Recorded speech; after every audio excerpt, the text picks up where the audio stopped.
नमस्कार मंडळी, एक नवीन व्हिडिओमध्ये आपलं स्वागत।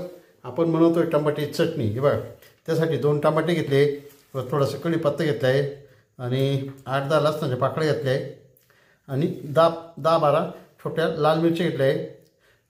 थोडीशी मोहरी घेतली आहे, अर्धा चमचा जिरे घेतले आणि मीठ आपलं चवीनुसार मीठ आणि गरजेनुसार तेल। आपण टमाटे हे कापून घेऊ आणि ते मिक्सरला फिरून घेऊ।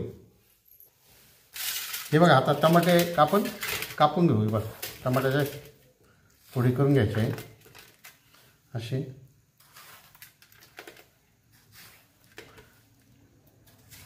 थोडीशी जाड बारीक असते तरी चालते। अशा प्रकारे आपण दोन्ही टमाटे कापून घेऊ।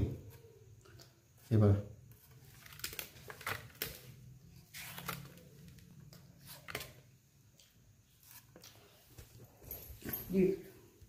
हे बघा, मिक्सरच्या भांड्यामध्ये आपण मिरची, लसूण आणि कढीपत्त्याचा पाला एकत्र घेऊन यात आपण दळून घेऊया। त्यामध्ये थोडंसं पाणी टाकून घेऊया।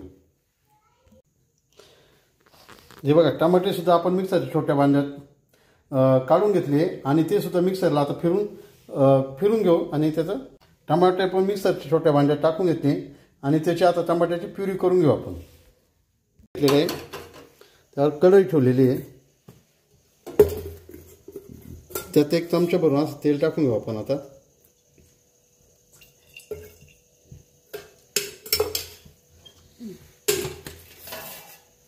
त्यात मोहरी टाकून घेऊया।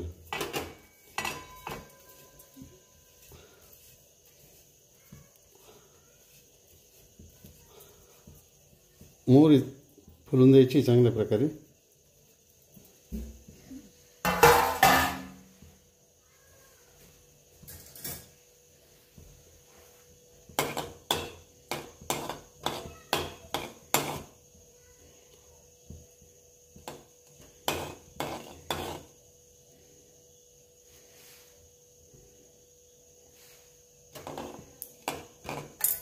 मोहरी तडतडली, आता जिरं टाकून जिरं फुलून देऊ।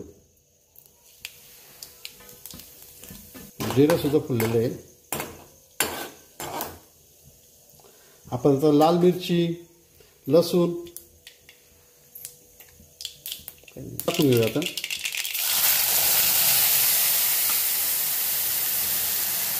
फोडणी जातो ना, गॅस थोडा कमीच राहू द्यायचा, म्हणजे फोडणी जळायची शक्यता असते। मिरचीला चांगलं तेल सोडू द्यायचं आहे।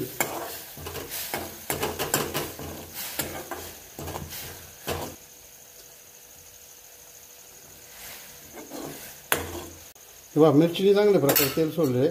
आता आपण टमाट्याची जी प्युरी करून घेते ती टाकून घेऊ, 2 टमाट्याची।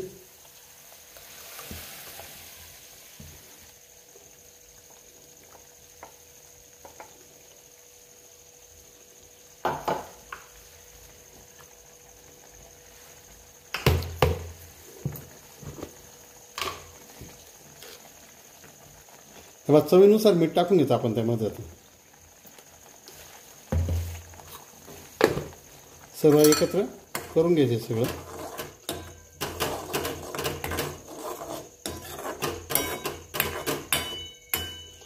यामध्ये आपण काही साखर टाकली नाही, तुम्हाला साखर टाकायची।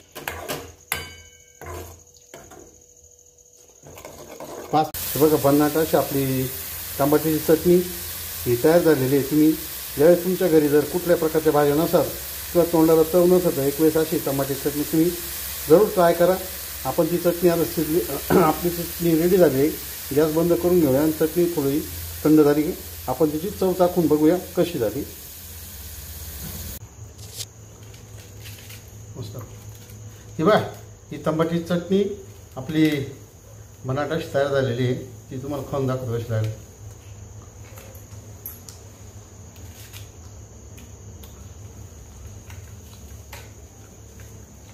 अतिशय भन्नाट अशी टमाट्याची चटणी लागते।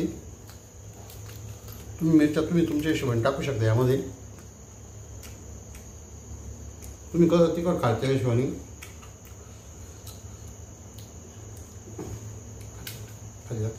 ही टमाट्याची चटणी तुम्ही पोळीसोबत खाऊ शकता, बाजरीच्या भाकरी, ज्वारीच्या भाकरीसोबत खाऊ शकता, भातासोबत खाऊ शकता। ही टमाट्याची चटणी कमीत कमी फ्रीजमध्ये ठेवली तुम्ही 4 दिवस ही चटणी व्यवस्थित टिकते। आमच्या रेसिपी आवडल्या तर लाईक करा, शेअर करा, कमेंट करा.